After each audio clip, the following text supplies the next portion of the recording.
everybody. Welcome to Face It with Dr. G. We're back here again for another amazing episode. I have Allie Pellerin here. She is a Pure Barre extraordinaire. She runs the Pure Barre in Newton. Look at those arms. And teaches a ton of classes. And she loves prevention and prejuvenation. And so I brought her in to talk about her experience with some struggles and frustrations along the way, to talk about what's happened. So tell me what you started with and when. So I'm 31 now, and I started using BOTOX around 26 for some prevention, and I had some pretty etched lines around my eyes and in my forehead, or to me, I guess.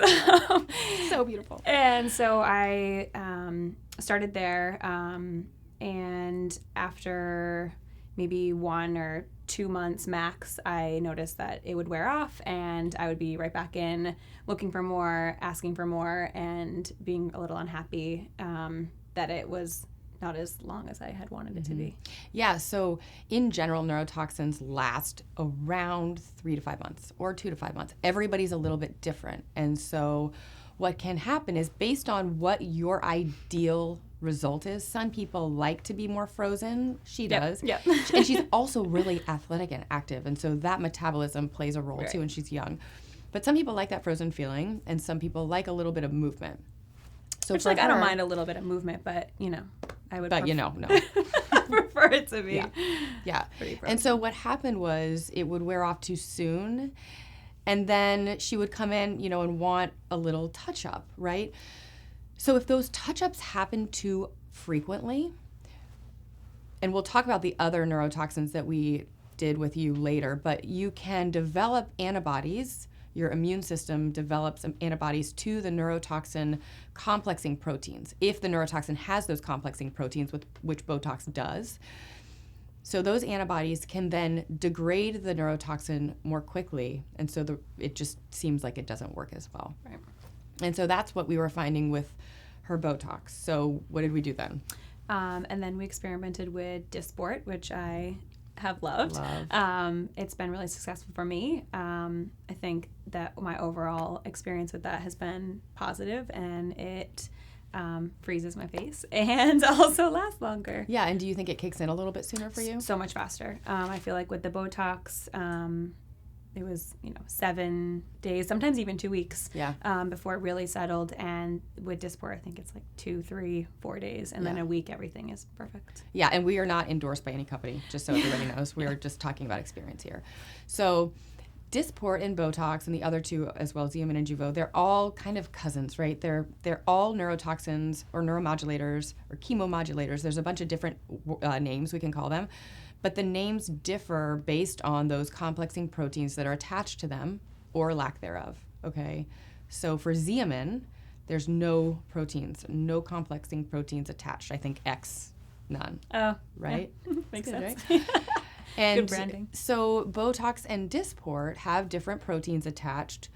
The molecule is a little bit smaller with Dysport, so it feels a little lighter. And a lot of my patients, some people don't like it at all, but I just tell everybody, try them all, right, and see which one works the best for you. So we've done Dysport a lot with you. Yep. And then we recently tried a new one by Evolus called Jeuveau. Yep. And how did you think that compared to the other two?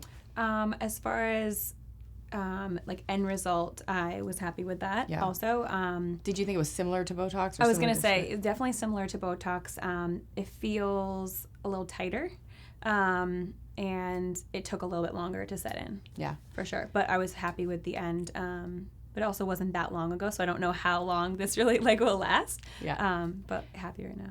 So good. And I think for her, what I want to stress here is that we all want to know, how long does it last? Which one is the best one? There are people that think Jeuveau sets in quicker than any of them. There are people that think Xeomin sets in quicker than any of them. People don't like Dysport because it could feel a little heavier or not.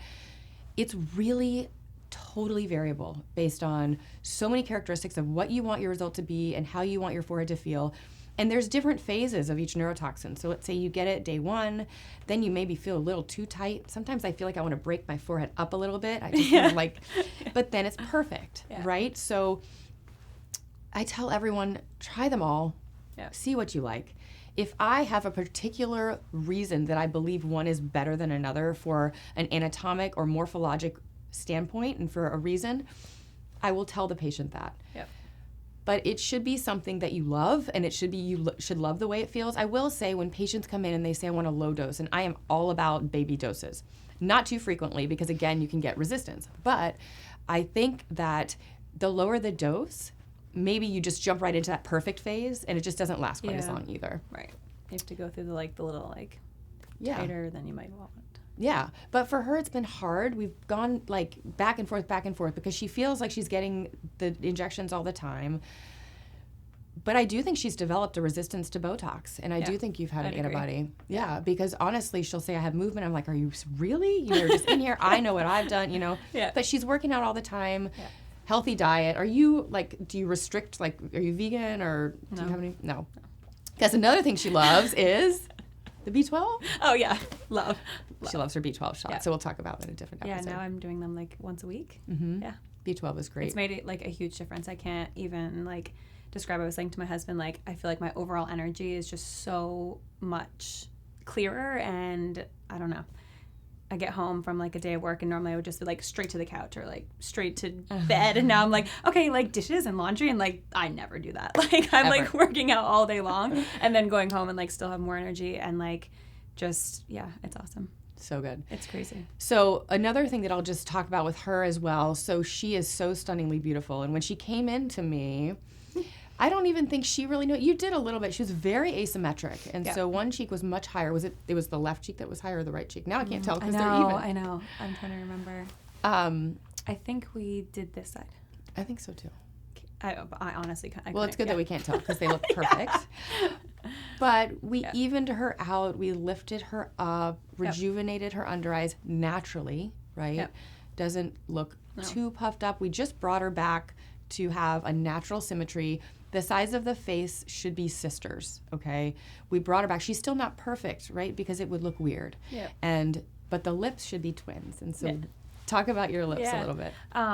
So for a really long time, I was really unhappy with my lips. They were, the way I would describe them is underhydrated, just not full and disappear when I smile. And you had a scar? Yep, I had a horrible scar on my right side from a outbreak of a cold sore, and it was just embarrassing. I didn't like it, and it definitely depleted some of the volume on that side. And when you have a scar, it's fibrotic, right? So the tissue is firmer, and it kind of tethers down the tissue. Yeah, it was very, I could notice it in every single picture, no matter what makeup I had on. It's just I could feel it, I could see it.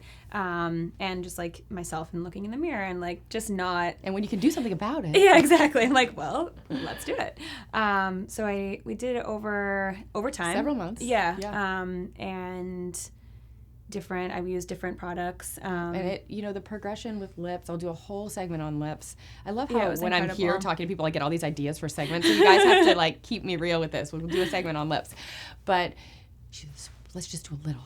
Let's just do a little. Because I was a little nervous. And now it's I didn't want to, And I said, no, let's wait. They're so perfect. And lips are one of the most satisfying and beautiful features of our face. And when they really are done well, they can really enhance. Yeah, for sure. And look at her. I'm biased, but look at her. She's stunning. So thank you so much. I'm very happy with my lips. You're so happy with it. We can talk about these all day long. So happy to have her. I hope you guys learned something, a little bit about the way I approach a patient when it comes to neurotoxin and some things that you can keep in mind with resistance to neurotoxins when they don't work. You've probably had some antibody formation, and I think that's what happened with her. But thank you for watching. We've had so much fun. Thank you for coming. And if you have any questions or comments, put them below. We'd love to hear from you. www.gfacemd.com. Head over there. Check out what we're all about. And can't wait for FACEit Live. It's in October. It's an amazing national conference, one of the first in New England, with a national, very well-known faculty of speakers. It's going to be awesome, so stay tuned for that. And we'll see you next time. Yay! Yay! So good.